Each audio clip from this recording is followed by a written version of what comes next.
New Year festivities in Laos, where both young and old splash water on one another to wish happiness and prosperity. In Luang Prabang is held the lavish procession of the goddess of the new year, the most beautiful girl who represents the 7 daughters of Lord Kabila home from an old Lao legend. During New Year festival, we see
mời các em xuống khu vực phía dưới này, mời các em xuống khu vực dưới.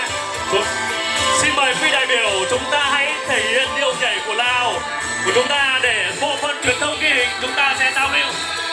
Xin mời đại biểu, xin mời các em sinh viên, đặc biệt sinh viên áo xanh này, các em lên đây. Rồi, chúng ta mời đại biểu nhảy cùng, mời các em ở trước, đứng lên. Nào đi các em. Đứng dậy nào, thể hiện sinh viên Thái Nguyên, nhanh lên. Sinh viên nào Thái Nguyên. Đây đi. Mời các bạn sinh viên chúng ta ra đây. Mời các em.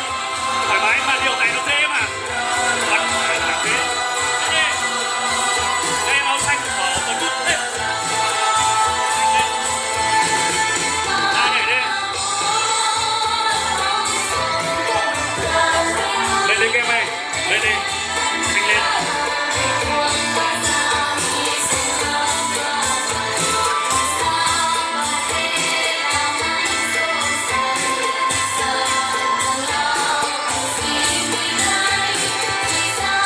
Bộ phận truyền thông đứng ở phía trên ghi hình lại, đứng từ trên thật ghi hình lại.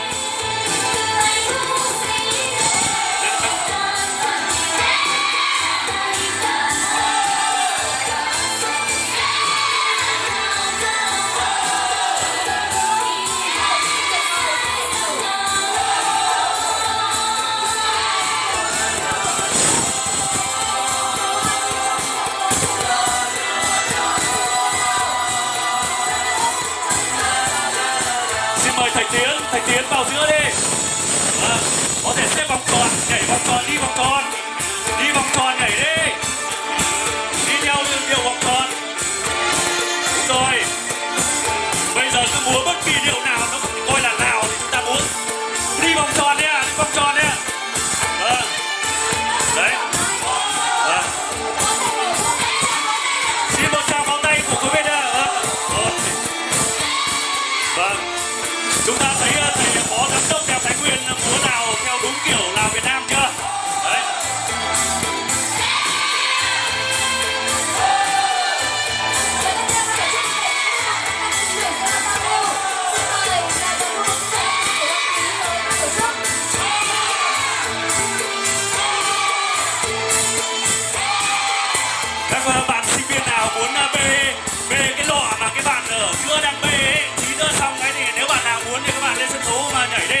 chừng cái đấy chị.